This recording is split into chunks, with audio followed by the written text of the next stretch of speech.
जय माता दी दोस्तों। माता रानी आपकी सारी मनोकामनाएं पूर्ण करें और आप जीवन में खूब सारी तरक्की करें। इसी के साथ आज का जो वीडियो है वो मैं शुरू कर रही हूँ। दोस्तों आज के वीडियो में मैं बात करने वाली हूँ अहोई अष्टमी व्रत के बारे में। साल 2024 में अहोई अष्टमी का जो व्रत है वो आने वाली 24 अक्टूबर को पूरी विधिवत रूप से मनाया जा रहा है।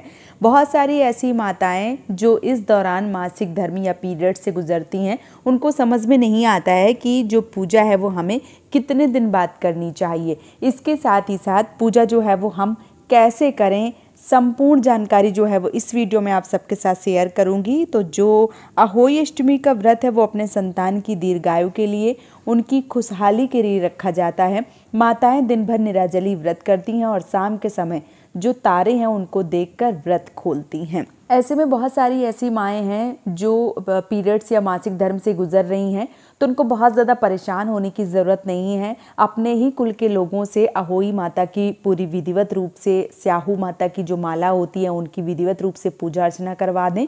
अगर आप एकल परिवार में रह रहे हैं तो अपने पति के हाथों से करवा दें।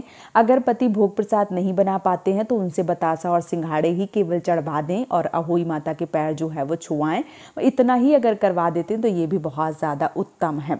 इसके साथ ही साथ बहुत सारी ऐसी बहनें हैं जो पीरियड्स या मासिक धर्म से गुजर रही थी और उनका तीसरा, चौथा, पांचवा दिन है, उनको समझ में नहीं आ रहा है कि पूजा करें या ना करें। तो देखिए 3 दिन तक जो रजस वाला धर्म होता है उसके 3 दिन नारी अशुद्धि की अवस्था में रहती है, तो 3 दिन तो आपको पूजा बिल्कुल नहीं करनी है। चौथे दिन रसोई घर में जाने के लिए पवित्र मानी गई हैं, तो मतलब चौथे दिन आप भोजन इत्यादि जो है वो बना सकती हैं।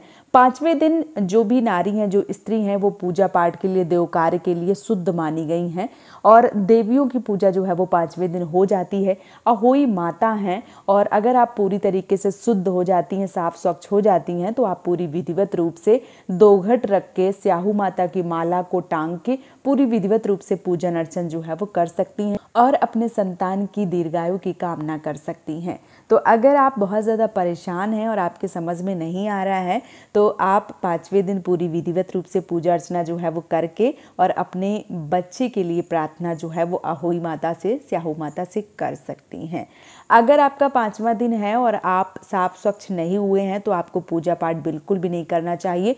फिर आप जब आपका शुद्धिकरण होता है तभी आपको पूजा पाठ करना चाहिए। उससे पहले पूजा पाठ जो है वो बिल्कुल भी ना करें, इस बात का विशेष रूप से ध्यान रखें। कई बार बहुत सारी माताओं के प्रश्न आते हैं कि ये सारी चीज़ें जो है वो नहीं मानना चाहिए और अभी ज़माना इतना आगे बढ़ गया है।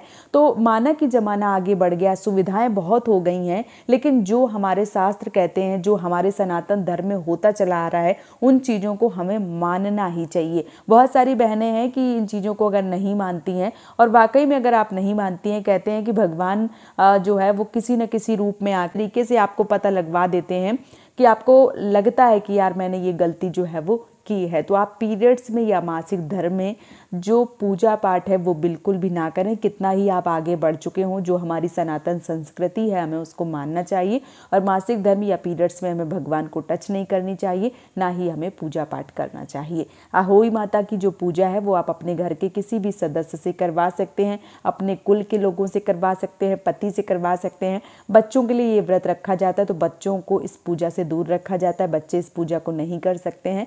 इसके साथ ही साथ अगर आप साफ स्वच्छ नहीं है, घर में कोई नहीं है, तो आप व्रत कर सकती हैं, पूजा नहीं कर सकती हैं, मानस पूजा करें, तारों को देखें और अपना व्रत का पारण जो है वो कर सकती हैं। तो मैंने संपूर्ण जानकारी जो है वो इस वीडियो में दे दी है। उम्मीद करती हूँ ये वीडियो आप सबको पसंद आया होगा। वीडियो अगर पसंद आया है तो आप मुझे सपोर्ट जरूर करें, इस चैनल को सब्सक्राइब करके और वीडियो को लाइक करके।